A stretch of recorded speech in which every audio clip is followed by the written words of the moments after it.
नमस्कार, सत श्री अकाल। SSI2 में स्वागत करते हैं। मैं देवेंद्र सिंह लड्डू। इस वक्त हम हैं सिखों के 10वें गुरु गोविंद सिंह महाराज की जन्मस्थली का वो स्थान बाल लीला मैनी संगत गुरुद्वारा में गुरु गोविंद सिंह महाराज जी का 4 पुत्रों का शहादत दिवस।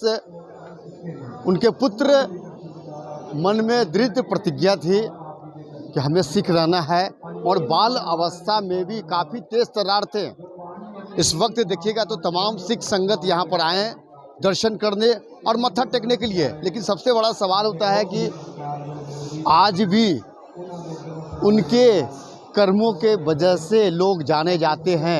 हम चलते हैं यहाँ के जो भी कथावाचक हो, यहाँ के बाबा हो, चाहे तख्त श्री हरमंदिर साहब का हो, चाहे फिर इसी बाल लीला मैनी संगत गुरुद्वारा में जब अंदर का दृश्य देखिएगा तो एक समागम, तमाम सिख श्रद्धालु लोग उनके कर्मों, उनकी बातों पर बिल्कुल विस्तार रूप से सुन रहे हैं, ध्यान लगा रहे हैं। हम तमाम चीज़ों से आपको अवगत करवाते हैं, बने रहिएगा। सत श्री अकाल जी। 4 पुत्रों की शहादत, हाँ बलिदान, हाँ। वाहिगुरु जी का खालसा, वाहिगुरु जी की फतेह। तो साध संगत जी, अभी गुरु गोविंद सिंह महाराज साहिब कमाल श्री गुरु गोविंद सिंह महाराज के 4 सपुत्रों के बलिदान का शहादत समागम चल रहा है पूरे पंजाब में। यहाँ भी गुरुद्वारा बाल लीला मैनी संगत में समागम अभी चल रहा है। 6 पोह से लेकर 13 पोह तक का जो सफ़र शहादत है, 6 पोह को रात में गुरु साहिब जी गुरु गोविंद सिंह महाराज ने आनंदपुर साहिब का किला छोड़ा। 7 पोह को सरसा नदी पार करके आए। परिवार बिछड़ गया, 3 हिस्सों में बंट गया। एक तरफ 2 साहिबजादे बाबा अजीत सिंह, जुझार सिंह गुरु गोविंद सिंह महाराज के साथ और 40 सिख थे। दूसरे तरफ छोटे साहिबजादे माता गुजरी जी। एक तरफ बाकी और सारा परिवार जो बिछुड़ गया सरसा नदी के किनारे। गुरु गोविंद सिंह महाराज जी के बहुत सारे अमोलक ग्रंथ थे जो रचना करवाई थी, वो सब बह गए। बहुत सारे सिंह सिंगड़ियाँ भी बह गए। दरिया का बहुत तेज़ धारा प्रवाह था। तो उस समय वहाँ पर एक सरसा नदी के किनारे गुरुद्वारा है, परिवार बिछोड़ा साहिब, जहाँ परिवार का बिछोड़ा हुआ था।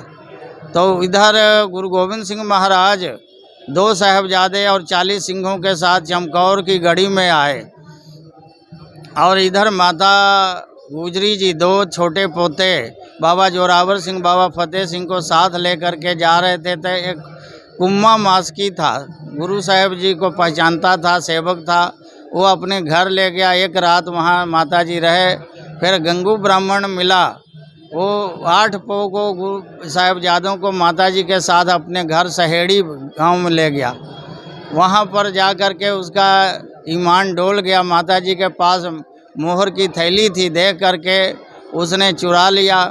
माता जी के पूछने पर के भाई गंगू, बेटा गंगू, जो धन की थैली थी, मोहर की थैली थी, सिरहाने रखी थी, वो कहाँ है? कहीं तुमने तो नहीं लिया? तो क्या माता जी, एक तो आपको पनाह दिए हैं और आप हमको चोर बना रहे हैं। तो उसने जाकर कोतवाल को खबर कर दी।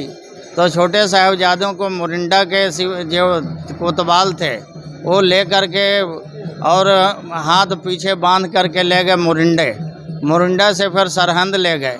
सरहंद में 10 पोह को पहुँचे थे छोटे साहिबजादे। और उसी दिन वजीद खां, सरहंद का सूबा, चमकौर साहिब से आया था पराजित होके।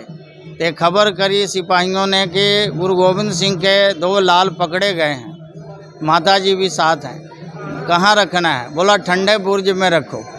बहुत ठंडा बुर्ज, जो गर्मियों में भी ठंड लगती थी, ऐसा बुर्ज था, बनवाया था सूबा सरहंद ने। वहाँ माता जी के साथ दोनों छोटे साहिबजादों को, जोरावर सिंह, बाबा फतेह सिंह को रखा। और दादी माँ माता गुजरी जी अपने दोनों पट्टों पर, पैर पर उनको सुलाया, थापी दे करके गुरु इतिहास सुनाते हुए। 11 पोह को कचहरी में पेशी हुई।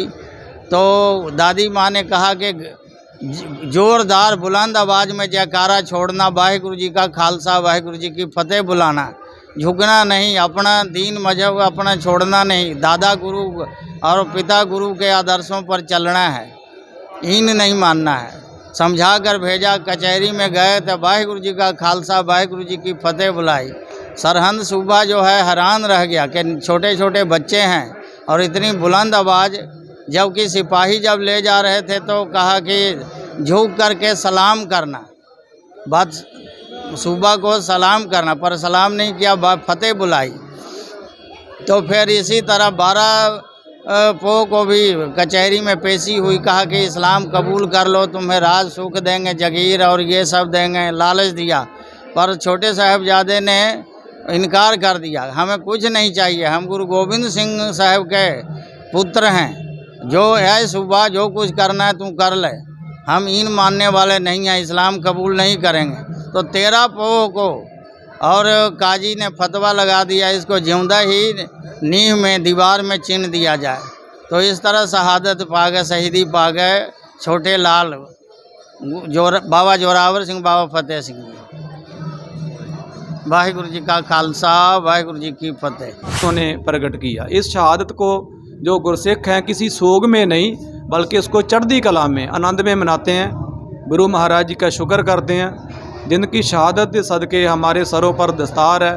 सरदार कहते हैं, सम्मान है दुनिया में सब जगह, उनका सम्मान करते हैं, भजन करते हैं। जैसे कीर्तन हो रहा है, बाबा जी संगत को लंगर छका रहे हैं, बूरी वाले बाबा जी, तखत साहब में भी समागम हो रहे हैं सब जगह। तो ऐसे गुरसिख याद करते हैं, अपने बच्चों को शस्त्रधारी बनाते हैं, उनको तलवारबाजी सिखाते हैं। क्योंकि गुरु गोविंद सिंह महाराज जी ने कहा था कि इन पुत्रन के शीस पर वार दिए सुत चार, चार मोए तो क्या भया जीवित कई हजार। गुरु महाराज जी के महल उनके वाइफ, उनके पत्नी ने पूछा था कि साहिबजादे शहीद हो गए, तो महाराज जी ने कहा ये जो मेरे सिख बच्चे हैं ये मेरे पुत्र हैं, इसलिए अपने बच्चों को साहिबजादे की तरह वो तैयार करते हैं, उनको तलवार पहनाते हैं, शस्त्र विद्या सिखाते हैं, अपनी कौम के प्रति, पंथ के प्रति जागरूक करते हैं। यही सच्ची और सच्ची श्रद्धांजलि होती है। वैशाली में उनके चारों बेटों के नाम पे 4 गांव है। हम चाहते हैं कि 4 गांव आगे आकर के गुरु घर का सेवा करे। गंगा के इस पार पिताजी का धर्मस्थल है, तख्त हरमंदिर पटना साहब वर्ल्ड का दूसरा तख्त है, और अपोजिट में जो है 4 बेटे का जगह है, अजीतपुर, जुजावर से फतेह सिंह, चारों गांव है। तो हम चाहते हैं कि ये बाप बेटे का मिलन हो और देश का कल्याण हो।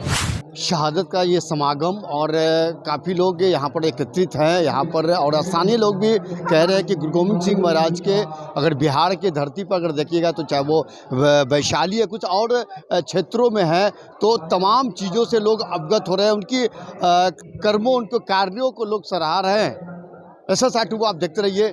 वाहिगुरु जी का खालसा, वाहिगुरु जी की फतेह।